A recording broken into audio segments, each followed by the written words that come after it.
Hello and welcome. Good evening. My name is Alex, and this is a video where I wanted to take a look at Gameweek 3, some differential transfers, some moves that can propel your rank, in fact. And this is where, for Gameweek 2, I used a triple captain. That was a spontaneous decision, like 5-10 minutes before the deadline. I took a look at the Ipswich defense, and I realized that none of these players have really good experience of playing in the Premier League. They definitely were dominating the Championship, but visiting Etihad, I felt like that they could be rattled by Haaland, fresh Haaland, rested Haaland, who is, I think it's Haaland's charge towards the Ballon d'Or, and if he really wants to win it this year, he needs to start on front foot, and that's exactly what he did. He scored 3 goals and got 3 bonus points, 51 points. This is actually not exceptional result. I've seen people with 110, 120 points without a triple captain in Haaland, but I'm happy that I got rid of that chip. And yeah, I'm sorry I didn't inform you about that, but that really spontaneous decision. For the Gameweek 3, I already made a transfer, so that was Rogers instead of a player from Newcastle that wasn't really performing, and he was benched a lot. That was Murphy, and he was benched twice actually. First time they were playing 10 men against Southampton, he was sacrificed. And second time it was very underwhelming performance against Bournemouth, and he was dropping in price and Rogers was rising in price, so I decided to go a little bit earlier. I still have 1 transfer left, which allows me to maybe keep it and roll it for the next game week, where I will be doing some moves before using a wild card. We can talk about these teams also, like Mo Salah took a minus 36 points hit. He has a fantasy team as well, but I wanted to leave it towards the end. Let's talk about the potential moves that you can make, and I want to target 4 teams in particular. I think these will be very popular transfers. Some people already made those, and one of them is Palmer, right? So I want to talk about whether Palmer is a trap, whether we are looking at this team and thinking, oh, is Chelsea now the team to target? They have favorable fixtures, but let's take a look at Palmer's performance on the chalkboard. Let's select Palmer shots wise. He had 5 shots, all of them, 3 of them, in fact, 4 of them on target, which is a really good outcome. 3 of them outside of the box, rarely do these go in. But let's talk about passes then. Passing-wise, he was exceptional. So his passes is what he is known for. These are the areas where he performed his passes. A little bit towards the right side, he's playing like right midfielder type of a attacking midfielder on the right side. And he's cutting inside. He's also on corners, as you can see. At times he had 1 corner. Yeah, you can clearly see that he was occupying that right side attacking midfielder as well position. Very good, very attacking player. Is he worth 10.5 million though? And sacrificing the likes of Saka, and for some people they can have no Haaland and get Palmer instead. I'm not sure about that. So let's take a look at position of Madueke, another popular player that could be a differential actually, and I'm looking at Madueke myself.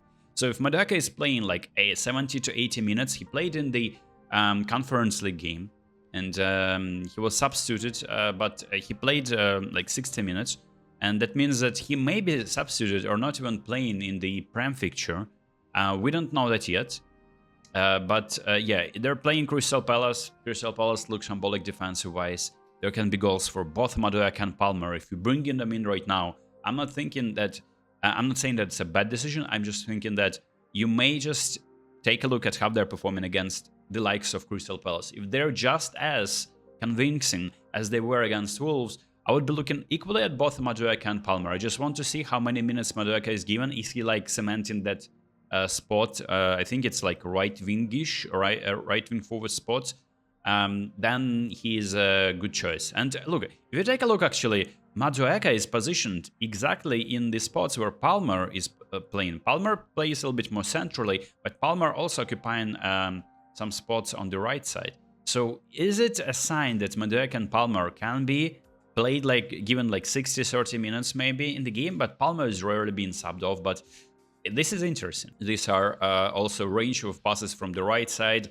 Shots-wise, Madueke looks very threatening. He scored 3 goals, and all of them were inside the box, so he's just pretty much camping inside the box. when it comes down to shots, and takes those shots and rarely misses. And yeah, that was Wolves only, so I wouldn't be getting Palmer right now. I think it's a trap if you're getting him right now. You're getting rid of, for instance, some people are doing Saka to Palmer, where Saka is having a good favorable fixture against Brighton. I think Arsenal are going to be charging for the title. Another team that can be targeted is Aston Villa. And from that team, I already made a transfer. I brought in Rodgers, and as you can see, he's playing as a center forward alongside Watkins, which means that for 5 million, that's a fantastic value. And Watkins, in fact, was the player that was subbed off. His performance was it was even worse than Rodgers. Rodgers had some chances, right? And Watkins had some chances. It's just like Raya was phenomenal. I was expecting Raya to get just as good mark as Saliba, but yeah, it is what it is. So let's take a look at the heat map. Let's take a look at Villa players. The Rodgers pick that I've just... yeah, look, he's all over the place. He's not necessarily company in the box. He's more of like attacking midfielderish player on the right side. And when it comes down to Watkins, he is oftentimes positioned on the right to cut inside on his favorite right foot. But look, they weren't really given a lot of space in the Arsenal box, so you can't really tell that, oh, look, they're so distant, they're taking long shots, not exactly great chances. They were playing against the best defense in the league currently as it stands, and previous season you would probably say that as well. And yeah, Watkins had 2 shots, but these were fantastic shots. There's a lot of XG were accumulated by Watkins in these, and Rodgers had 3 shots on the right side, and all of them were on target as well and saved by Raya. So yeah, look, both of these players can be viable picks. This is like 4 players already. We covered 4 players. And let's take a look at Brighton. Right, if you talk about differentials, it would be Madueke, it would be Rodgers, and for Brighton, maybe another team that you could be targeting. They actually beaten Manchester United. You would probably be targeting Joao Pedro because he's on penalties. That's actually a good idea. But there are so many exciting players that you can get. So Joao Pedro had 3 shots, as you can see. 2 of them in the box, and one of them was the game-winning shot, and that was a goal. For the heat map, let's take a look at actually interesting. So Joao Pedro can be played as a striker, but also can be playing as an attacking midfielder, number 10-ish. And as you can see, he wasn't really company in the box, unlike Welbeck, who was present there a lot. But Joao Pedro was all over the pitch. And yeah, it's nice to see Joao Pedro on the score sheet getting the player of the match. So it looks like he's not going to be a rotation risk in that team. They're not buying any more strikers as far as I'm concerned. Just correct me in the comments if I'm wrong. I know that they already bought a lot of good card players, but look, it's all about other differentials like Mitoma maybe, right? Mitoma on the right side, cutting inside, providing assists, and Minte. So Minte suffered a concussion previously. Look at him; he pretty much camps on the right side. This is exciting. So on the right side, left footer, he can cut inside, take a shot, can provide an assist, has a lot of touches as well. On the chalkboard, let's see if he had any shots. Yeah, he had 2 shots. One was way off target, but the other one was straight down the middle. And speaking of Welbeck is actually also an interesting shout. As you can see, 3 shots. I think he scored in that game, or like he was... yeah, let me see. Joao Pedro goal and Danny Welbeck. Yeah, Danny Welbeck scored from... That was a tap-in pretty much from Mitoma. So Welbeck, Pedro, Minte, and Mitoma are all viable choices. I wouldn't be going like for NC, so I think that these are the players that can be rotation risks. Yeah, there's also... I don't know, Adingra can be an interesting choice. I'm not sure, man. I'm not sure about that. Look at the shot, by the way. It's just like, it's going towards... corner flag. So bad. Yeah, but passing wise, this is how the passing chalkboard looks for Brighton. These were Minte passes. This is Pedro's passes all over the pitch. Interesting. And this is Mitoma's passes closer to the left side. Yeah, where he's operating short passes. This is Welbeck's passing map. And yeah, this is Joao Pedro again. I think Joao Pedro, given that he only costs 5.5, he occupies that striker position, and many people are like disappointed in Isak they may be going with João Pedro pick. So these are the differentials from Brighton. And speaking of Liverpool, I actually was thinking about like getting rid of Saka, bringing in Salah, and sacrificing and getting some value from getting rid of Isak. But Isak is playing Wolves, the team that was decimated by Wolves, by Chelsea, 6-2. So Isak can be scoring a few goals there, and out of sudden, people are regretting selling him for João Pedro, although Brighton have fantastic fixtures ahead of them. So speaking of Liverpool, I wouldn't be getting Diaz right now because they just bought Chiesa, and Chiesa is pretty much competition for Diaz as far as I'm concerned. And for Jota, I think Jota is the player that you can be safely assuming that he's going to be starting next 3-4 fixtures, unless he starts screwing up. And it looks like David Nunes is not even a competition for him, and the player that is being subbed on is either Gakpo or any of the wingers, like if Diaz is benched or if there's, I don't know. Yeah, look, Nunes can be getting some playtime, but it looks like Chiesa is going to be the player who's going to be competing with Diaz and Jota as well for the starting position, and Gakpo as well. So look, Salah looks like to be the most nailed attacker, but he's so expensive and he barely can be called differential. He's owned by anyone. So I wouldn't be really making moves right now for other than Salah, right? So Jota can be the player that you would want to have, and if you just want to like get some money to buy other players, you want to get someone from Brighton, someone from Villa, someone from Arsenal, then it's fair enough. You just get Jota and forget about owning Salah. But other than that, I wouldn't be targeting any other attackers right now because they just bought Federico Chiesa. Speaking of other teams, let's take a look at how Mo Salah team performed. He is 6 million rank just because he made the stupid decision of like transferring players in and out. I think he's just new to the fantasy. He doesn't know how it works.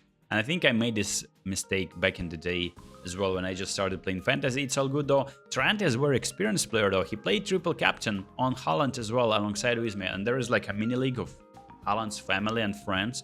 And many of them captained Haaland, and his comments about like, did you triple captain me? Like it feels like it was the game that everything was, it was destined for Haaland to score a lot of goals.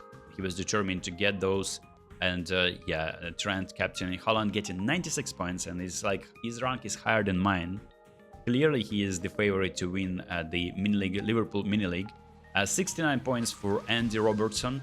Not looking good here. Captaining Salah. Look, he trusts Salah more than Trent. And Diego Jota is captaining Salah too, but he doesn't have Haaland. As João Pedro though, Isak, it's a nice team. He has Zinchenko. Look, but it looks like Zinchenko is not going to be starting anytime soon because they have so many good players competing for that left back spot, and it looks like he is falling down the pecking order. This is Conor Bradley with 86 points from the mini league. His rank is 1,300,000. This is James Justin from Leicester.